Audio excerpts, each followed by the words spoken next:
Hello friends, வணக்கம். Welcome to our channel. இன்றைக்கி நம்மளோட சேனலில் என்ன வீடியோ அப்படின்னு பார்த்தீங்கன்னா, என்னோடய குட்டி கிச்சனை நான் எப்படி டீப் க்ளீன் பண்ணி மேக் ஓவர் பண்ணுறேன், அதாவது க்ராசரிஸ்லாம் எப்படி ஆர்கனைஸ் பண்ணி வைக்கிறேன் அப்படின்றத டீட்டெயில்டாக பார்க்க போகிறோம். ஸோ கிச்சன் பார்த்திங்கன்னா இன்றைக்கி இப்படி தான் இருக்குது. ரொம்பவே மெஸ்ஸியாக தான் இருக்குது. க்ளீனாக இருக்க கிச்சனையே க்ளீன் பண்ணி காட்டுறதுல என்னங்க பிரயோஜனம்? ஸோ இந்த மாதிரி மெஸ்ஸியாக இருக்க கிச்சனை க்ளீன் பண்ணால் அதுலேயும் ஒரு இன்ட்ரெஸ்டிங்காக இருக்கும் இல்லையா? அதனால தான் இன்றைக்கி ரொம்ப மெஸ்ஸியாக தான் இருக்குது கிச்சன். அப்புறம் பார்த்திங்கன்னா என்னோடய கிச்சன் ரொம்ப இந்த பிரம்மாண்டமான ரொம்ப கண்ணை கவரக்கூடிய பொருட்கள்லாம் இருக்கும். வெசல்ஸ்லாம் பார்த்திங்கன்னா வேறு லெவலில் இருக்கும். அப்படிலாம் கிடையாது. நார்மலாக நான் இவ்வளோ நாள் என்ன வெசல்ஸ்லாம் யூஸ் பண்ணேனோ அதை தான் யூஸ் பண்ணியிருக்கேன். வீடியோக்காக எதையுமே புதுசாக யூஸ் பண்ணல. ஸோ நார்மல் வெசல்ஸ் தான் இருக்கும். அப்புறம் பார்த்திங்கன்னா நான் நைட்டு தான் என்னோடய கிச்சனை க்ளீன் பண்ண ஆரம்பித்தேன். ஏன்னா தம்பி அப்போ தான் தூங்குவான். அவன் தூங்கினா தான் என்னை கிச்சன் க்ளீன் பண்ணுறதுக்கு விடுவான். இல்லைனா என்னால் பண்ண முடியாது. அடுத்தது பாப்பாவோட ஸ்கூலுக்கு ஒரு 2-3 நாளாக தொடர்ந்து போயிட்டு இருந்ததுனால என்னால் டே டைமில் எந்த ஒர்க்குமே பண்ண முடியல. ஸோ இது பார்த்திங்கன்னா 2 நாள் ஆச்சு எனக்கு இதை முடிக்கிறதுக்கு. மேபி நான் வீட்டிலேருந்து செஞ்சுருந்தேன்னா நான் ஒரே நாளில் கூட இந்த ஒர்க்கெல்லாம் முடிச்சிருக்கலாம். அடுத்து பார்த்திங்கன்னா என்னோடய கிச்சன் சைஸ் பார்த்திங்கன்னா ரொம்ப குட்டி. அதாவது 3.5 இருக்கும். 3.5க்கு 7 அப்படின்ற சைஸ் கிச்சன் தான். 3.5க்கு 7 அப்படின்னா நீங்கள் இமேஜின் பண்ணி பாருங்களேன். ஒரு ஆள் நிற்கலாம். ஸோ அதுலேயே ஒரு 1.5 அடிக்கு அந்த கவுண்டர் டாப் போயிடும். பேலன்ஸ் ஒரு 1.5 அடி அவ்வளோதான் கேப் இருக்குமே. அதில் தான் நான் குக் பண்ணணும். ஸோ நின்று காய்கறி கட் பண்ணுறது எல்லாமே அந்த ஒரு கேப்பில் தான் நான் பண்ணியாக்கணும். அதே மாதிரி இது டக்குன்னு ஒரு கிச்சன் வேணும் அப்படின்னு சொல்லி டக்குன்னு ரெடி பண்ணது தான். ஸோ எந்த பிளானும் வச்சு ரெடி பண்ணது இல்லைன்றதுனால ஒன்றும் பண்ண முடியாது. எப்போவுமே கிச்சன் க்ளீன் பண்ணும்போது ஃபஸ்ட்டு நம்ம இந்த கவுண்ட்ரு டாப்பு, கேஸ் ஸ்டாப்பு, அதுக்கப்புறம் வெசல்ஸு இதெல்லாம் வாஷ் பண்ணி வச்சுட்டோன்னா ஸோ நம்மளுக்கு ஈஸியாக இருக்கும். நம்ம லாஸ்ட்டாக இதை பண்ணோன்னா ரொம்ப கஷ்டமாக இருக்கும். ஸோ ஃபஸ்ட்டே நான் என்ன பண்ணிட்டேன், வெசல்ஸு, என்னோடய கேஸ் ஸ்டாப்பு, கவுண்ட்ரு டாப்பு, அந்த டைல்ஸு எல்லாமே நல்லா சோப்பு லிக்விட் போட்டு நல்லாவே வாஷ் பண்ணிக்கிறேன். டைல்ஸ்லாம் பார்த்திங்கன்னா அந்தளவுக்கு எண்ணெய் பிசுக்கெலாம் இருக்காது. ஸோ நான் அப்பைக்கப்போ டே டு டே லைஃப்பில் நான் அதை டைல்ஸ் எல்லாம் சோப் ஆயில் போட்டு தொடச்சிட்டே இருப்பேன். ஸோ அதனால் ரொம்ப பெருசாக டைல்ஸ்லலாம் அழுக்கு இருக்காது. இந்த கேஸ் டாப்பும் கவுண்டர் டாப்பும் தாங்க எத்தனை வாட்டி தொடச்சாலும் அந்த எண்ணெய் பிசுக்கு போகவே போகாது. இது வேறு கடப்பாக்கல் போட்டிருந்தாங்க இல்லையா? ஸோ அதனால் ரொம்ப நம்ம இந்த மாதிரி தேய்ச்சி பார்த்திங்கன்னா அந்த கடப்பாக்கலும் அந்த ஷைன் அந்த இது எல்லாமே போயிடுச்சு. ஸோ பார்க்குறதுக்கே எனக்கு பிடிக்கலை. நாங்கள் கொஞ்ச நாளுக்கு தான் இந்த வீட்டில் இருப்போம். ஸோ நம்மளோட கன்ஸ்ட்ரக்ஷன் ஒர்க்கும் போயிட்டு இருக்குது. வீடு புதுசாக கட்டிக்கிட்டு இருக்கோம். ஸோ வீடு இன்னும் ஒரு 6 மாதத்தில் முடிஞ்சிருச்சுன்னா நம்ம அங்கே ஷிஃப்ட் ஆகிடுவோம். அதுக்கப்புறமா இங்கே கிச்சனை ப்ராப்பராக நல்லா மேக் ஓவர் பண்ணிவிட்டு ரெண்ட்டுக்கு விடலாம் அப்படின்ற பிளானுமே இருக்குது. ஸோ அதனால் நான் இப்போதைக்கு எதுவுமே பண்ணலை. இருந்தாலுமே ரொம்ப தேஞ்சு போனதால் எனக்கு பிடிக்கலன்னு சொல்லிவிட்டு இந்த மாதிரி ஒரு வால் ஸ்டிக்கர் ஆன்லைனில் பார்த்து ஆர்ட்ரு பண்ணியிருந்தேன். அவசரப்பட்டு ஆர்ட்ரு பண்ணிட்டேன். ஆசையில் ஆர்ட்ரு பண்ண மார்பிள் இதுவில். பட் எனக்கு அதை ஒட்டவே தெரியல. நான் அதை ஒட்டுவாங்க இல்லையா? ஸோ அவங்களுக்கு கூப்பிட்டேன். இந்த மாதிரி மேக் ஓவர்லாம் பண்ணுவாங்க இல்லையா? அவங்கள கூப்பிட்டு கொஞ்சம் ஒட்டி கொடுங்கன்னு சொன்னால் இதை ஒட்டுறதுக்கே ஒரு 500 கேட்டாங்க. அதனால நான் வேணான்ட்டேன். வலுக்கட்டாயமாக பிடிச்சி என் ஹஸ்பண்டை நீங்கள் தான் ஒட்டி கொடுக்கணும் அப்படின்னு சொல்லி ஒட்ட வச்சேன். அவங்களும் முடிஞ்ச அளவுக்கு நல்லாவே ட்ரை பண்ணி எப்படியோ ஒட்டி கொடுத்தாங்க. அப்பப்போ கொஞ்சம் அந்த ஏர் பபிள்ஸ் அங்கங்கே வந்தது. இருந்தாலும் இது மார்பிள் டிசைன் அப்படின்றதுனால பெருசாக அது கொஞ்சம் அசிங்கமாக அப்படின்றதெல்லாம் தெரியல. ரொம்பவே நல்லா தான் இருந்தது. ஆனால் அவருமே ரொம்ப கஷ்டப்பட்டு தான் ஒட்டி கொடுத்தாரு. அதெல்லாம் பழக்கம் இருக்கிறவங்க ஒட்டினாதாங்க கரெக்டாக வரும். நம்ம ஒரு ஆர்வத்தில் வாங்கிட்டு ஒட்டுறேன்லாம் ஆரம்பித்தா அதெல்லாம் அந்தளவுக்கு நல்லா வராது. நான் வாங்கினது கொஞ்சம் மார்பிள் வாங்கிட்டேன். ஸோ அதனால் அதுவுமே அந்த ஏர் பபிளுமே பார்த்திங்கன்னா எனக்கு ஒரு டிசைன் மாதிரி வந்துருச்சு. ஸோ க்ளீனாக யூனிஃபார்மாக ஒட்டலான் தான் பார்த்தேன், முடியல. சரி, ஆனால் அவர் ஓரளவுக்கு நல்லாவே ஒட்டி கொடுத்துருந்தாங்க. ஃபைனல் லுக்காக நல்லாவே இருந்தது. அதே மாதிரி இந்த ஏர் பபிள்ஸ்லாம் பார்த்திங்கன்னா ஒரு நல்ல ஒரு எப்படி சொல்ல தகுடு மாதிரி இருக்கிறத வச்சு நல்லா அழுத்தி விட்டோம்னா அது போயிடும். நாங்கள் என் தகுடுக்கு எங்கே போவோம்? அதனால் நம்மளோட உட்டன் ஸ்பூன் தான் வச்சு அப்படியே தேய்ச்சி விட்டார் நல்லா அழுத்தி. ஆனால் அது அழுத்த அப்படியே கொஞ்சம் அமுங்கிடுச்சு. ஸோ இப்படி தான் இருக்குது ஃபைனலாக பார்த்திங்கன்னா ஒட்டி முடித்ததுக்கப்புறம். அதுக்கப்புறம் மெஷர் பண்ணிக்கிட்டோம். எங்களுது பார்த்திங்கன்னா 1.5 அடி அப்படி தானே. இது பார்த்திங்கன்னா 2 அடி ஷீட் மாதிரி வந்தது. ஸோ அந்த 1/2 அடி நாங்கள் கட் பண்ணிட்டோம். கட் பண்ணிவிட்டு அதை அந்த லாஸ்ட்டாக நம்ம உப்பு ஜாடி அதெல்லாம் வைப்போம் இல்லையா? ஸோ அந்த இடத்துல லாஸ்ட்டாக கவுண்டர் டாப்லேயே லாஸ்ட்டாக ஒட்டி விட்டுட்டார். வேஸ்ட் பண்ணல. அதுக்கப்புறமா இந்த ஜாடிங்கெல்லாம் பார்த்திங்கன்னா நான் வந்து ஒரு 10 டேஸ்க்கு முன்னாடி தான் வந்து எல்லாத்தையுமே வாஷ் பண்ணி எல்லாமே ஃபில் பண்ணி வச்சுருந்தேன். க்ராசரி வீடியோஸ் போட்டோம் இல்லையா, அப்போயே வாஷ் பண்ணிட்டேன். பட் பாட்டில்ஸ்லாம் வாஷ் பண்ண தான் டைம் இல்லை, அதனால் வந்து அப்படியே விட்டுருந்தேன். இப்போ வந்து சும்மா தண்ணி தொட்டு ஒரு கிளாத் வச்சு நல்லாவே தொடச்சி விட்டுட்டேன். தொடச்சி அதுக்கப்புறம் அதெல்லாம் அந்தந்த இடத்துல கையோடு வச்சுட்டேன். ஏன்னா க்ளீன் பண்ணும்போது கையெல்லாம் பட்டுதுன்னா அது உடனே உடஞ்சிரும். ஒன்று வந்து 300 400 கொடுத்து வாங்கிட்டு அது உடஞ்சதுன்னா எனக்கு ரொம்பவே கஷ்டமாக இருக்கும். கிட்டத்தட்ட ஒரு 2 வருஷமாக யூஸ் பண்ணுறேன் அந்த ஜாடியெல்லாம். ஒரு பொருளுமே நான் யூஸ் பண்ணுற பொருளுங்க எதுவுமே வந்து இது வரைக்கும் உடஞ்சது கிடையாது. ஸோ எல்லாமே வந்து பார்த்திங்கன்னா கிளாஸும் செராமிக்கும் தான் யூஸ் பண்ணுறேன். அதே மாதிரி வாய்ஸும் பார்த்திங்கன்னா அங்கங்கே கொஞ்சம் பிரேக் ஆகி வரும். ஏன்னா எனக்கு சரியான கோல்டு, அதனால் வந்து கொஞ்சம் அட்ஜஸ்ட் பண்ணிக்கோங்க. நிறுத்தி தான் பேசுகிறேன், கண்டினியூவாக பேச முடியல. அதுக்கப்புறமா கிளாஸ் பாட்டில்ஸ்லாம் வந்து எடுத்துகிட்டு இருந்தேன் ரேக்கில். ஒரு செக்ஷனாக நம்ம க்ளீன் பண்ணோம்னா நம்மளுக்கு ரொம்பவே வந்து ஈஸியாக இருக்கும். ஸோ அதனால் வந்து ஃபஸ்ட்டு வந்து ஒரு செக்ஷன்ஸ் இந்த வந்து பார்த்திங்கன்னா இது வந்து கபோர்டு வந்து எனக்கு வந்து அதே மாதிரி என்னோடய கிச்சனில் வந்து கபோர்டுன்றதே இல்லைங்க. ஸோ நீங்கள் பார்த்தீங்கன்னாவே தெரியும், ஒரு இடத்துல கூட கபோர்டுன்றதே இருக்காது. நான் வந்து கிட்டத்தட்ட 5 வருஷம் ஆகுது. 5 வருஷத்தில் ஒரு 3 வருஷமாக கபோர்டே இல்லாமல் தான் வந்து அந்த கவுண்டர் டாப் சைடில் தான் ஃபுல்லாக வந்து ஸ்டாண்டு மாதிரி, அதாவது ஒரு குட்டியாக பிளாஸ்டிக் ஸ்டாண்டு வச்சு அதில் வந்து க்ராசரிஸ் வச்சு, அப்போ வந்து ரொம்ப எங்களுக்கு தேவைப்படாது, 2 பேர் தான் இருப்போம் இல்லையா. ஸோ இப்போ பாப்பாலாம் வந்து கொஞ்சம் 4 பேராக ஆகவும் இன்னும் கொஞ்சம் திங்ஸ் வந்து எக்ஸ்ட்ரா தேவைப்படுது. ஸோ இந்த கபோர்ட் ஸ்டாண்டு வந்து பார்த்திங்கன்னா பிவிசி டோர் இருக்கும் இல்லையா, நம்மளுக்கு நார்மலாக போடுற டோரு, அந்த டோர் வந்து போடும்போது அதில் வந்து எக்ஸ்ட்ரா மீந்துருச்சு அந்த துண்டு. அதை வந்து கொண்டு வந்து எங்கள் வீட்டுக்காரர்கிட்ட சொன்னேன், எனக்கு வந்து ஏதாவது இதில் ஷெல்ஃப் மாதிரி பண்ணி கொடுங்க அப்படின்ட்டு. உடனே அவங்க வந்து ஒரு 2 கிளாம்ப் வாங்கிட்டு வந்து அந்த கிளாம்பை வந்து டைலில் ஃபிக்ஸ் பண்ணி இந்த ஷெல்ஃப் மாதிரி பண்ணி கொடுத்தாங்க. நல்லாவே வெயிட் தாங்குதுங்க. நான் அதில் இது வரைக்கும் பருப்பு டப்பா எல்லாமே வைப்பேன், இருந்தாலும் கொஞ்சம் பயமாக இருக்கும் தாங்காமல் உடஞ்சிட போதும்னு. ஆனால் நான் பருப்பு டப்பாலாம் வச்சுருக்கிறேன். பருப்பு ஒரு கிலோ பருப்போடு அப்படியே தூக்கி டப்பாவை வச்சேன்னா நல்லாவே வெயிட் எல்லாம் தாங்குது. ஸோ அதுக்கப்புறம் பார்த்திங்கன்னா மீதம் இருக்கும் இல்லையா கிராசரிஸ்லாம், ஸோ அதெல்லாம் வந்து இந்த மாதிரி ஒரு நியூஸ் பேப்பரில் வந்து, அதாவது கம்மியாக இருக்கிறதெல்லாம் வந்து ஒரு நியூஸ் பேப்பரில் போட்டு இது பண்ணிப்பேன். கொஞ்சம் நிறையா இருக்கிறத வந்து ஒரு பிளாஸ்டிக் கண்டெய்னரில் போட்டு மூடி வச்சிடுறேன். பாட்டில்ஸ்லாம் வாஷ் பண்ணதுக்கப்புறமா வந்து அப்புறம் ஸ்டோர் பண்ணிக்கலாம் அப்படின்ட்டு. அதே மாதிரி பாட்டில்ஸ் எல்லாம் வந்து வெயிலில் காய வைக்காமல் நைட்டில் வாஷ் பண்ணால் எப்படி காயும் அப்படின்னு யோசிக்கிறீங்க. நான் வந்து இது வந்து 2 நாள் எடுத்தேன் இல்லையா, ஸோ இன்றைக்கி நைட்டு எல்லாத்தையும் காலி பண்ணி எல்லாமே வந்து காய வச்சுருவேன். கழுவி வந்து ஃபேனில் வந்து காய வச்சுருவேன். நெக்ஸ்ட் டே வந்து அதை எடுத்து நம்ம தொடச்சி அதுக்கப்புறமா க்ராசரிஸ்லாம் ஃபில் பண்ணிக்கலாம். ஸோ இதெல்லாம் வந்து அப்பப்போ என்ன நியூஸ் பேப்பரில் இருக்குது அப்படிலாம் யோசிக்காதீங்க. எனக்கு க்ராசரிஸ் காலியான உடனே டக்குன்னு போயிட்டு கடையில் வாங்கிட்டு வந்து யூஸ் பண்ணுறது தான். ஸோ அதை அப்படியே பேக்கிங்லேயே வச்சிடுறது. பார்த்தீங்கன்னாவே தெரியும் எவ்வளோ டப்பா வந்து காலியாக இருக்குதுன்னு. நான் தான் வேணும்னே காலியாக விட்டேன். ஏன்னா எல்லாத்தையும் மொத்தமாக டீப் க்ளீன் பண்ண போகிறோம் அப்படின்னும் போது ஸோ எல்லாமே காலியாக இருக்கட்டும், அதுக்கப்புறம் ஃபில் பண்ணிக்கலாம் அப்படின்னு சொல்லிட்டு தான் எல்லாத்தையும் காலியாக விட்டேன். இல்லைனா நான் என்ன பண்ணுவேன்னா, அப்பைக்கப்போ ஒரு பாட்டில் காலியாகுது அப்படின்னா அதை வந்து அந்த டைம் வாஷ் பண்ணிவிட்டு அதுக்கப்புறமா வந்து அதில் மசாலா ஸ்டோர் பண்ணிவிடுவேன். இன்னொரு பாட்டில் எப்போ காலியாகுதோ அப்போ அதை வாஷ் பண்ணி அப்போ ஸ்டோர் பண்ணுவேன். அப்படி தான் நான் செஞ்சுக்கிட்டு இருந்தேன். ஸோ இன்றைக்கி வந்து நம்ம டீப் க்ளீன் பண்ணியே ஒரு 3 மந்த்துக்கு மேலே ஆயிடுச்சு.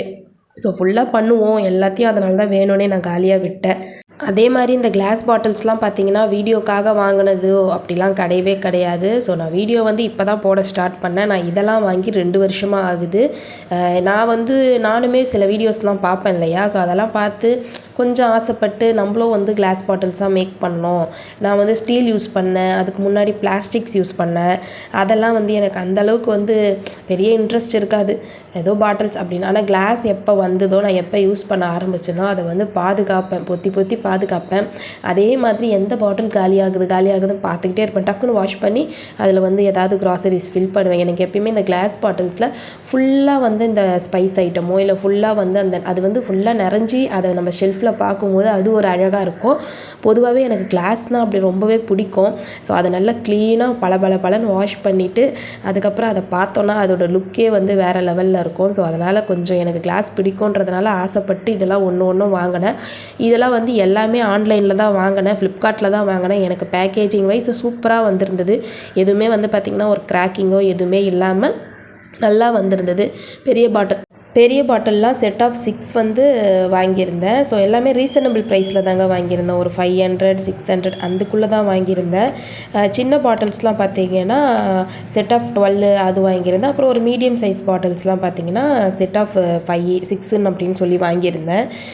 வாங்கினதுலேருந்து இது வரைக்கும் ஒரு பாட்டில்ஸ் கூட உடையில. ரொம்பவே நல்லா எனக்கு வந்து குவாலிட்டியாக தான் இருந்தது. அதே மாதிரி பார்த்திங்கன்னா அந்த அளவுமே பார்த்திங்கன்னா இப்போ 1 kg பாட்டில்னால் கரெக்டாக 1 kg பிடிக்கும். கொஞ்சம் எக்ஸ்ட்ராவும் பிடிக்காது, கொஞ்சம் கம்மியாகவும் பிடிக்காது. கரெக்டாக 1 kg பிடிக்கும். இப்போ வந்து பார்த்திங்கன்னா இந்த கிளாஸ் பாட்டில்ஸ் எல்லாம் வந்து ஒரு சிங்கில் போட்டு சோப் ஆயில் ஊற்றி நல்லா ஊற வச்சிடுறேன். ஸோ இது ஒரு 1/2 ஹவருக்கு ஊறிட்டதுக்கப்புறமா நம்ம வாஷ் பண்ணோம்னா கொஞ்சம் நல்லா ஈஸியாகவே இருக்கும். அதுக்கப்புறமா வந்து நான் எல்லாத்தையுமே வந்து வாஷ் பண்ண ஸ்டார்ட் பண்ணிட்டேன். நான் வாஷ் பண்ணும்போது டைம் பார்த்திங்கன்னா கரெக்டாக வந்து 12 o'clock. தம்பி வந்து தூங்கலை கொஞ்சத்தில் கொஞ்சம் டைம் இருக்கும்போது அவங்க அப்பா பார்த்துக்கிட்டாங்க. ஸோ அவன் பகலில் தூங்கிடுறதுனால நைட்டில் ரொம்ப லேட் ஆகுது. அவனை தூங்க வச்சுட்டு கையோடு வந்து இதையும் வாஷ் பண்ணி வச்சுட்டா தான் நம்மளுக்கு ஈஸியாக இருக்கும் அப்படின்னு சொல்லி நான் வந்துட்டேன். இதை வாஷ் பண்ணி காய வைக்க போகிறேன். இதோட காலையில் தான் வந்து வீடியோஸை வந்து நான் கண்டினியூ பண்ணுறேன். இது வந்து பார்த்திங்கன்னா காலையில் 4 மணி. ஸோ வாஷ் பண்ணதை எல்லாத்தையுமே வந்து நல்லா வந்து ஒரு துணி வச்சு மறுபடியும் தொடச்சிக்கிறேன். ஆல்ரெடி ஒரு தண்ணி இல்லாமல் நல்லாவே காஞ்சிருந்தது. ஸோ இருந்தாலுமே வந்து நம்ம வந்து நைட்டு ஃபுல்லாக வந்து ஓப்பன்லேயே இருந்ததுனால கொஞ்சம் டஸ்ட் ஏதாவது இருக்குன்னு சொல்லி நல்லாவே க்ளீன் பண்ணி எல்லா பாட்டில்ஸையுமே வந்து தொடச்சிக்கிறேன். கண்ணாடி பாட்டில் யூஸ் பண்ணுறதால எனக்கு ஒரே ஒரு பெனிஃபிட் என்னன்னு பார்த்தீங்கன்னா ரொம்ப வெயிலெலாம் காய வைக்க தேவையில்லை. இதுவே வந்து ஸ்டீல்னால் கம்பல்சரி வெயிலில் காய வைக்கணும், இல்லைனா அது துரு பிடிச்சிரும். ஸோ நான் வந்து பார்த்திங்கன்னா ஷெல்ஃபுக்கெலாம் வந்து நியூஸ் பேப்பர் தாங்க போடுறேன். வேறு எந்த பேப்பரோ இல்லை வால் ஸ்டிக்கரோ எதுவுமே நான் போடலை. ஸோ நார்மல் நியூஸ் பேப்பர் போடுறேன். நியூஸ் பேப்பர் போட்டாவே வந்து நம்மளுக்கு வந்து அதாவது ஒரு 10 டேஸ்க்கு 15 டேஸ்க்கு ஒன்ஸ் வந்து நம்ம ரிமூவ் பண்ணிவிட்டு சேஞ்ச் பண்ணுறதுக்கு ஈஸியாக இருக்கும். ஸோ எல்லா கிராசரிஸ்லாம் வாங்கிட்டு வந்த கிராசரிஸ்லாம் பார்த்திங்கன்னா கட் பண்ணி அந்தந்த பாட்டில்ஸில் வந்து ஸ்டோர் பண்ணிகிட்டு இருக்கேன். ஸோ இது எல்லாமே வந்து பார்த்திங்கன்னா எக்ஸ்ட்ராக்ஸாக மீர்ந்துச்சு கொஞ்சம். நான் தான் சொன்னேன் இல்லையா, ஸோ இது 1 kg தான் பிடிக்கும். அதனால் வந்து சில பொருள்லாம் வந்து எக்ஸ்ட்ராவே மீந்தது. ஸோ அதையுமே வந்து பார்த்திங்கன்னா நல்லா ரப்பர் பேண்ட் போட்டு கட்டி வச்சுட்டேன்.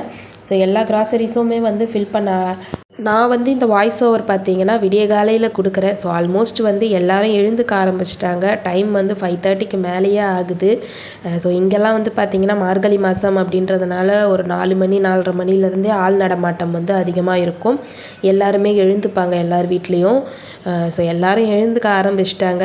அதனால் என்னால் ரொம்ப கத்தியும் பேச முடியல. கத்தி பேசினா என்ன இந்த பொண்ணு பாட்டுன்னு பேசிக்கிட்டு இருக்கு அப்படின்னு வந்துடுவாங்க. இன்னொன்று எங்கள் வீடு வந்து பார்த்திங்கன்னா ரோடு ஒட்டின மாதிரி இருக்கிறதுனால வண்டிங்க வந்து போயிட்டு இருக்கோம். அந்த சவுண்டுமே கேட்குது. நான் ஒரு வாட்டியும் கட் பண்ணி பேசிகிட்டு இருக்கேன். ஸோ என்னால் முடிஞ்ச வரைக்கும் ரொம்ப நாய்ஸ் இல்லாமல் பேசுகிறேன். கொஞ்சம் அட்ஜஸ்ட் பண்ணிக்கோங்க. இப்போ நீங்கள் பார்க்குறீங்க இல்லையா, ஸோ இதில் தான் வந்து நான் பருப்பெல்லாம் ஸ்டோர் பண்ணி வைப்பேன். அடுத்து வந்து கொஞ்சம் மீடியம் சைஸு இதில் வந்து கண்ணாடி பாட்டில்ஸில் வந்து நான் வந்து பிரியாணிக்கு தேவையான ஸ்பைஸ் ஐட்டம் மொத்தமும் இந்த சைஸ் பாட்டில்ஸில் தான் ஸ்டோர் பண்ணுவேன். ஏன்னா இது கரெக்டாக இருக்குது, அந்த பேக்கிங்க்கு கரெக்டாக இது வந்து செட் ஆகிடுச்சு. ஸோ அதனால் வந்து இந்த பாட்டில்ஸ் வந்து பிரியாணிக்காகவே, பிரியாணி புலாவ் அதெல்லாம் செய்வோம் இல்லையா, ஸோ அதுக்கு தேவையான ஸ்பைஸ் ஐட்டம் மட்டுமே வந்து இதில் வந்து நான் ஸ்டோர் பண்ணிக்கிறேன். அதே மாதிரி அந்த ஸ்டாண்டு பார்த்திங்கன்னா அந்த ஸ்டாண்டும் அப்புறம் அந்த பிவிசி கபோர்டு இது ரெண்டும் தாங்க எனக்கு வந்து ஷெல்ஃபு. இதை தாண்டி எனக்கு பாட்டில்ஸ் அரேஞ்ச் பண்ணுறதுக்கு ஷெல்ஃபுன்றதே இல்லை. இந்த ஸ்டாண்டு வந்து பார்த்திங்கன்னா நான் இப்போ ரீசெண்டாக ஒரு 1 இயரில் தான் பர்ச்சேஸ் பண்ணேன். ஏன்னா இதுக்கு முன்னாடி நாங்கள் கொஞ்சம் வேறு வீட்டில் இருந்தோம். ஸோ அப்போ வந்து கபோர்டெலாம் இருந்தது. நான் எல்லா பாட்டில்ஸும் வாங்கிட்டேன். அப்புறம் நான் மறுபடியும் நம்ம வீட்டுக்கே வரணும் அப்படின்னு பிளானில் வந்த பிறகு எனக்கு கபோர்டெலாம் இல்லை. டக்குன்னு போயிட்டு அந்த டைமில் இது ஒரு 600ன்னு சொல்லி ஹஸ்பண்ட் வாங்கிட்டு வந்தார். இதில் நீ ஸ்டோர் பண்ணிக்கோ அப்படின்னு சொல்லி வாங்கிட்டு வந்து கொடுத்துருந்தாரு. இப்போ இந்த 2 வச்சு தான் நான் ஓட்டிக்கிட்டு இருக்கேன். அதே மாதிரி நிறைய ஸ்டாண்ட்லாம் நான் யூஸ் பண்ணலைங்க. இந்த 2 ஸ்டாண்ட் மட்டும்தான் வாங்கினேன். இந்த ஆயில் ட்ரே வைக்கிறதுக்கு ஒரு ஸ்டாண்டு, அதுக்கப்புறம் ஜாடிங்க வைக்கிறதுக்கு ஸ்டாண்டு, அந்த மாதிரிலாம் நான் வாங்கலை. வாங்கணும்னு ஆசை இருக்குது. பட் அந்த மாதிரி வாங்கணுன்னா எனக்கு வேஸ்ட் ஆகிடும். ஏன்னா நம்ம கொஞ்ச நாளில் வந்து புது வீட்டுக்கு வந்து போயிடுவோம். அங்கே வந்து கபோர்டு ஒர்க்கெலாம் நம்ம பண்ணி யூஸ் பண்ண போகிறோம். அப்படி இருக்கும்போது இப்போ வந்து நிறைய ஸ்டாண்டெலாம் வாங்கினா அது எனக்கு வேஸ்ட்டாக போயிடும். அதனால் இப்போ என்ன இருக்கோ அதை வரைக்கும் யூஸ் பண்ணிக்கோ, நிறைய வாங்காத அப்படின்னு சொல்லிட்டாங்க. ஸோ அதனால் நான் எதுவுமே வந்து வாங்கலை. ஸ்பைஸ் ஐட்டம்லாம் ஸ்டோர் பண்ணிவிட்டு அதுக்கப்புறமா வந்து பார்த்திங்கன்னா மசாலா ஐட்டம்ஸ்லாம் ஸ்டோர் பண்ண ஆரம்பிச்சிட்டேன். மசாலா ஐட்டம்ஸ் பொறுத்த வரைக்கும் நான் நிறையலாம் வாங்க மாட்டேங்க, கொஞ்சம் தான் வாங்குவேன். 100 கிராம் 200 கிராம் பேக்கெட்ஸ் தான் வாங்குவேன். அப்போக்கப்போ தேவைன்னா போய் வாங்கிட்டு வந்து ஸ்டோர் பண்ணி வச்சுப்பேன். நிறைய வாங்கிட்டு வந்துலாம் ஸ்டோர் பண்ண மாட்டேன். எனக்கு அந்தளவுக்கு நிறைய ஸ்டோர் பண்ணுற அளவுக்கும் வந்து பார்த்திங்கன்னா பாட்டில்ஸ் இருக்காது. நான் வந்து இந்த குட்டி கிச்சனில் குட்டி ஷெல்ஃபில் சின்ன சின்ன பாட்டில்ஸ் தான் வைக்க முடியும். ஸோ அதுக்கு தகுந்த மாதிரி வாங்கி ஸ்டோர் பண்ணிப்பேன். இந்த பாட்டில் பார்த்திங்கன்னா செட் ஆஃப் 12 வந்திருந்தது. செட் ஆஃப் 12 வந்து எனக்கு 400 சம்திங்கில் தான் இருந்தது. ஆனால் இப்போ வரைக்குமே பார்த்திங்கன்னா ரொம்பவே நல்லா இருக்குது. அதே மாதிரி இந்த வீடியோ வந்து நீங்கள் பார்த்தீங்கன்னா இதை வந்து கிச்சன் டூர்னும் எடுத்துக்கலாம், கிச்சன் ஆர்கனைசேஷனும் எடுத்துக்கலாம், அதுக்கப்புறம் என்ன கிச்சன் ரிலேட்டடாக என்னவோ அதை நீங்கள் எடுத்துக்கலாம். ஏன்னா இது வந்து ஒரு டீப் க்ளீன் ஒரு வீடியோ, அதுக்கப்புறமா வந்து டூர் ஒரு வீடியோ. ஸோ அதெல்லாம் போடுறது வேஸ்ட்டு அப்படின்னு நான் நினைக்கிறேன். ஏன்னா வந்து பெரிய கிச்சனாக இருந்தால் டூர் வந்து தனியாக காட்டலாம். ஸோ எந்த வந்து குட்டி கிச்சன் நீங்கள் அரேஞ்ச் பண்ணும்போதே பார்த்துருவீங்க. நான் அதை வேறு டூருன்னு சொல்லி ஒரு வீடியோ வேறு போட விரும்பலை. ஸோ நம்ம புதுசாக அந்த வீட்டுக்கு போனதுக்கப்புறம் நான் அந்த கிச்சனை வந்து உங்களுக்கு கண்டிப்பாக கிச்சன் டூர் போடுறேன். ஸோ அந்த மாதிரி இந்த பொடி ஐட்டம்ஸ்லாம் வந்து அந்த பிவிசி கபோர்டில் வந்து ஆர்கனைஸ் பண்ணிட்டேன். ரிமைனிங் இருக்கும் இல்லையா, மீறுற அந்த மசாலாஸ்லாம் வந்து இந்த மாதிரி வந்து ஏர்டைட் பாக்ஸில் வந்து போட்டு ஃப்ரிட்ஜில் வந்து ஸ்டோர் பண்ணிவிடுவேன். அதுக்கப்புறம் இது வந்து பார்த்திங்கன்னா ஷெல்ஃபுக்கு வந்து கீழே இப்போ மேலே வந்து கவுண்டர் டாப் அது இதுன்னு க்ளீன் பண்ணவோ கீழே வந்து அந்த டஸ்ட் எல்லாமே வந்து அப்படியே படிஞ்சிருச்சு. ஸோ அதெல்லாம் வந்து ரிமூவ் பண்ணிவிட்டு இதையுமே பார்த்திங்கன்னா நல்லா சோப் ஆயிலெலாம் வச்சு வாஷ் பண்ணுவேன். எனக்கு அந்தளவுக்கு கீழே வந்து ரொம்ப ஸ்டோர் பண்ண மாட்டேங்க, வெசல்ஸ் தான் ஸ்டோர் பண்ணுவேன். இப்போ வந்து வெசல்ஸ்லாம் வாஷ் பண்ணி காய வச்சுருக்கிறதுனால எல்லாமே கொஞ்சம் ஃப்ரீயாக இருக்குது. ஸோ நல்லா வந்து சோப்பு லிக்விட் போட்டு இந்த கபோர்டு ஷெல்ஃபையும் வந்து க்ளீன் பண்ணிக்கிறேன். அதே மாதிரி ஸ்டோர் பண்ணுறதுக்கு முன்னாடி வந்து பார்த்திங்கன்னா இந்த கரப்பாம்பூச்சி ஸ்ப்ரே வாங்கிட்டு வந்திருந்தேன் இல்லையா, ஸோ அந்த ஸ்ப்ரே வந்து செவுத்துலேயும் அந்த கார்னர்லேயும் அங்கங்கே அடித்து விடுவேன். கேஸு கீழே எனக்கு ஸ்பேஸுன்றதே இது தாங்க. இந்த கேஸ் கீழே வந்து அந்த அரிசி போடுறதுக்கான டப்பும் சிலிண்டர் வைக்கிறதுக்கான டப்பும் மட்டும்தான் ஸ்பேஸ் இருக்கும். ஸோ அதையுமே வந்து எடுத்துகிட்டு நல்லா அதுக்கு கீழேயுமே க்ளீன் பண்ணி மாப்லாம் போட்டு க்ளீன் பண்ணிடுறேன். எப்பயுமே இந்த மாதிரி சிலிண்டர்லாம் வந்து நகர்த்தி க்ளீன் பண்ணுறீங்க அப்படின்னா வந்து டக்குன்னு அந்த சிலிண்டரோட அந்த ரெகுலேட்டரை வந்து ஆஃப் பண்ணிவிட்டு க்ளீன் பண்ணுங்கள். ஸோ அதுதான் சேஃபும் கூட. இந்த வந்து பார்த்திங்கன்னா எனக்கு வந்து இந்த மிக்ஸி அதுக்கப்புறம் கரண்ட் அடுப்பு கிட்டில்லாம் வைக்கிறதுக்கு ஸ்பேஸே இல்லை. ஸோ அதுக்காக வந்து இது வந்து எங்கள் வீட்டுக்காரோடைய வீட்டில் வந்து ரொம்ப வருஷமாக இருந்தது. ஸோ நம்மளுக்கு ஸ்பேஸ் இல்லை அப்படின்றதுனால இந்த டேபிளை வந்து பெயிண்ட் அடித்து கொடுத்தாரு. ஸோ இதில் வச்சு நீ யூஸ் பண்ணிக்கோ அப்படின்ட்டு. இதுவுமே கரெக்டாக அந்த சுவிட்ச் போர்டு கிட்டே வச்சா ஃபிக்ஸ் ஆகிடுச்சு. ஸோ அதனால் வந்து நான் இந்த இடத்துல வச்சுருக்கேன். அங்கேயுமே பார்த்திங்கன்னா இந்த மிக்ஸிலாம் வைக்கிறதுனால நம்ம எவ்வளோ தான் டைட்டாக மூடி நம்ம அரைச்சா கூட அது எப்படியா இருந்தாலும் தெரிச்சிரும். ஸோ அந்த மாதிரி தெரிக்கிறத அப்போக்கப்போ நான் க்ளீன் பண்ணுவேன். பட் இந்த தடவை வந்து க்ளீன் பண்ணலை, அதுவுமே கரையாக இருந்தது. அதையுமே வாஷ் பண்ணிவிட்டு டக்குன்னு இந்த கபோர்டுக்கு வந்தாச்சு. இந்த கபோர்டுக்கு வந்து நியூஸ் பேப்பர்லாம் வச்சுருந்தேன். கையோட வெசல்ஸ் காஞ்சிருச்சு. வெசல்ஸ் எல்லாம் பார்த்திங்கன்னா மதியமே வந்து நல்லா தேய்ச்சி காய வச்சுட்டேன். ஸோ அதனால் வெசல்ஸ்லாம் வந்து பார்த்திங்கன்னா கையோடு வந்து அரேஞ்ச் பண்ணிக்கிறேன். ரொம்பலாம் வந்து அதான் நான் ஃபஸ்ட்டு சொன்ன மாதிரி ரொம்ப கிராண்டாக வந்து ரொம்ப இப்போ இருக்கிற ட்ரெண்டிங்கில் இருக்க வெசல்ஸ் ஒன்று கூட என்கிட்ட இருக்காது. நம்ம அம்மாலாம் யூஸ் பண்ண டைமில் என்னென்ன வெசல்ஸ் இருந்ததோ அது மாதிரி தான் இருக்கும். ரொம்பவும் அதிகமாக வச்சுருக்க மாட்டேங்க. ஏன்னா நிறைய வச்சுருந்தா நம்மளுக்கு தாங்க தேவையில்லாமல் தலைவலி எடுத்து அப்பப்போ அதெல்லாம் வந்து க்ளீன் பண்ணி மெயின்டைன் பண்ணணும். இன்னொன்று வந்து வாஷ் பண்ணுறதுக்கும் வந்து அதிகமாக வந்து பாத்திரம் நம்மளுக்கு சேர்ந்துடும். ஆனால் ஹஸ்பண்ட் வந்து சொல்லிகிட்டு இருந்தார், வீடியோ போட ஆரம்பிச்சிட்டல இனிமேல் எல்லாமே வாங்க ஆரம்பிப்பேன் அப்படின்ட்டு. பார்ப்போம். ஆனால் இன்னும் புதுசாக வீட்டுக்கு போனதுக்கப்புறம் இந்த அலுமினியம்லாம் மாற்றிட்டு எல்லாத்தையுமே வந்து ஸ்டீலில் மாற்றணும்னு ஒரு ஆசை இருக்குது. ஸோ அப்படி ஸ்டீலில் மாற்றினா கண்டிப்பாக உங்கள் கூட நான் ஷேர் பண்ணிக்கிறேன். ஆயில் பாட்டில்லாம் வந்து நல்லா வாஷ் பண்ணிக்கிறேன். ஆயில் பாட்டில் பார்த்திங்கன்னா அந்த மாதிரி ஆயில் பாட்டில் ப்ரஷ் வச்சு நல்லா தேய்ச்சி ரிமூவ் பண்ணி எடுத்துப்பேன். ஸோ அப்பைக்கப்போ கழுவுறதுனால எண்ணெய் பிசுக்கும் வந்து எனக்கு போகிறதுக்கு வந்து ரொம்ப சிரமம்லாம் இருக்காது. ஸோ ஈஸியாகவே எண்ணெய் பிசுக்கு எல்லாமே வந்து போயிடுது. ஃபைனலாக கிச்சனெல்லாம் க்ளீன் பண்ணிவிட்டு மாப் போடவும் ஆரம்பிச்சிட்டேன். ஸோ மாப் போட்டு விட்டுட்டோன்னா நம்ம அதுக்கு அடுத்து வந்து இன்னும் கொஞ்சம் அரேஞ்ச்மெண்ட்ஸ்லாம் இருக்கிறதெல்லாம் வந்து க்ளீனாக பார்த்துக்கலாம் அப்படின்னு சொல்லிட்டு மாப் போட ஆரம்பித்தேன். இது வந்து பார்த்திங்கன்னா செகண்ட் டே எடுத்த வீடியோ. இப்போ வந்து வெசல் செக்ஷனுக்கு நான் போகல, ஏன்னா கொஞ்சம் வெசல்ஸ் வாஷ் பண்ணி காய வச்சுருக்கேன், கொஞ்சம் வெசல்ஸ் வந்து அரேஞ்ச் பண்ணியிருக்கேன். ஸோ அதனால் அங்கே போகல, உங்களுக்கு ஸ்ட்ரெயிட்டாக கிராசரிஸ்லேருந்தே நான் காட்டிடுறேன். ஸோ மேலே பார்த்திங்கன்னா பயிர் வகைகள், அதாவது வேர்க்கடலை, உடச்ச கடலை, அதுக்கப்புறம் சுண்டல், கொண்டக்கடலை அதெல்லாம் இருக்குது. கீழே வந்து பார்த்திங்கன்னா பருப்பு வகைகள், அதாவது கடலை பருப்பு, துவரம் பருப்பு, ஸோ அதெல்லாம் இருக்குது. அதுலேயுமே ஒரு பாட்டில் காலியாக இருக்குது. அதில் வந்து தம்பிக்கான சத்து மாவு வந்து ஸ்டோர் பண்ணுவேன், பால்வாடியில் இருந்த சத்து மாவு. ஸோ அதுவுமே வந்து கட் பண்ணி ஸ்டோர் பண்ணணும், மறந்துட்டேன். அடுத்து பார்த்திங்கன்னா இது வந்து பார்த்திங்கன்னா பிரியாணிக்கான ரேக்கு. இந்த ஒரு ரேக்கில் வந்து பிரியாணிக்கான எல்லா பொருளுமே இருக்கும். ஸோ பட்டை, லவங்கம், ஏலக்காய் எல்லாமே வந்து இந்த ஒரு ரேக்கில் இருந்தால் போதும். நம்ம அடிக்கடிக்கு வந்து கிளாஸ் பாட்டில்ன்றதுனால அந்தந்த பொருளை அந்தந்த இடத்துலேருந்து எடுத்தோன்னா கொஞ்சம் ஈஸியாக இருக்கும். அதனால் அப்படி வச்சுருந்தேன். அடுத்து கவுண்டர் டாப்பில் பார்த்திங்கன்னா ஒரு சின்ன ஒரு காய்கறி கூடை மாதிரி இருக்கும், ரொம்ப குட்டி. அதில் வந்து பார்த்திங்கன்னா ஆயில் பாட்டில் தான் வச்சுருக்கேன். இன்னொரு ஆயில் பாட்டில் வந்து ஊற வச்சுருக்கேன் நான். ஸோ அதனால் இது ஒரு ஆயில் பாட்டில் மட்டும் காட்டுறேன். அதில் வந்து நல்லெண்ணெய் ஸ்டோர் பண்ணுவேன். இந்த ஆயில் பாட்டில் வந்து சாதாரண குக்கிங் ஆயில் ஸ்டோர் பண்ணியிருக்கேன். ஆயில் பாட்டில், அதுக்கப்புறம் நெய், அப்புறம் பேக்கிங்க்கு நம்ம இட்லிக்கெலாம் யூஸ் பண்ணுவோம் இல்லையா, பேக்கிங் சோடா, அந்த பேக்கிங் சோடா, அப்புறம் வந்து கேசரி பவுடர், அவ்வளோதான். இதை தாண்டி வேறு எதுவும் இங்கே இருக்காது. அப்படியே அந்த சைடு பார்த்திங்கன்னா ஸ்பூன், ஸ்பூன்ஸ் எல்லாம் வந்து ஸ்பூன்ஸ், சிஸ்ஸர், நைஃப் அதெல்லாமே ஸ்டோர் பண்ணியிருப்பேன். அப்புறம் நம்ம சாப்பிங் போர்டு வந்து இங்கே கவுண்டர் டாப்லேயே சைடில் வச்சுருப்பேன். அதுக்கப்புறம் பார்த்திங்கன்னா நம்ம செராமிக் ஐட்டம்ஸ் தான் ஃபுல்லாகவே இருக்கும். ஒன்றுத்தில் வந்து பார்த்திங்கன்னா புளி, அதுக்கப்புறம் மிளகா, அப்புறம் வந்து பார்த்திங்கன்னா கல்லுப்பு, சால்ட் உப்பு, அந்த சின்னதில் வந்து பார்த்திங்கன்னா நம்மளுக்கு வந்து டக்குன்னு தேவைப்படும் இல்லையா, குழம்புக்கு உப்பு இல்லை அப்படின்னா எடுத்துகிட்டு போகணும்ல, அதுக்காக அதில் வந்து சின்னதாக வந்து ஒரு உப்பு ஜாடி. இது வந்து பார்த்திங்கன்னா சுகர், இங்கே சுகர் வச்சுட்டு அதுக்கப்புறம் பொடி வச்சுருக்கேன். ஸோ பொடி எல்லா வகையான பொடி, மிளகாய் பொடி, தனியா பொடி, மஞ்சள் பொடி, மிளகுத்தூள், பிரியாணி மசாலா, இட்லி பொடி, அந்த மாதிரி இருக்கிற பொடி வகைகள் எல்லாமே இதில் இருக்குது. மேலே பார்த்திங்கன்னா காஃபி தூள், கீழே வந்து சர்க்கரை வச்சுட்டு மேலே காஃபி தூள் வச்சுருக்கேன். ஸோ நம்ம காஃபி போடணுன்னும் போது டக்குன்னு வந்து எடுத்து நம்மளுக்கு போடுறதுக்கு ஈஸியாக இருக்கும். அதுக்கப்புறமா பார்த்திங்கன்னா இந்த ஒசிவாவோட ஹார்மோன் இம்பேலன்ஸோட பொடி இது. இதை பற்றி நான் தனியாக வந்தால் நெக்ஸ்ட் வீடியோவில், இல்லை முடிஞ்சால் இன்னும் ஏதாவது ஒரு வீடியோவில் உங்கள் கூட ஷேர் பண்ணுறேன். அப்புறம் இந்த மாதிரி ஸ்டீல் கடாய் வந்து இந்த எஸ்வுக்கில் மாட்டியிருக்கேன். இந்த பக்கம் பார்த்திங்கன்னா கரண்ட் அடுப்பு, கிட்டில், மிக்சி, ஸோ இதெல்லாம் தான் இருக்குது. இது வந்து ரொம்ப பெரிய வீடியோவாக வந்தது. ஸோ அவ்வளோ பெரிய வீடியோவாகவும் இழுத்துட்டு போனால் வந்து கொஞ்சம் வாய்ஸ் ஓவர் கொடுக்குறதும் கஷ்டம்.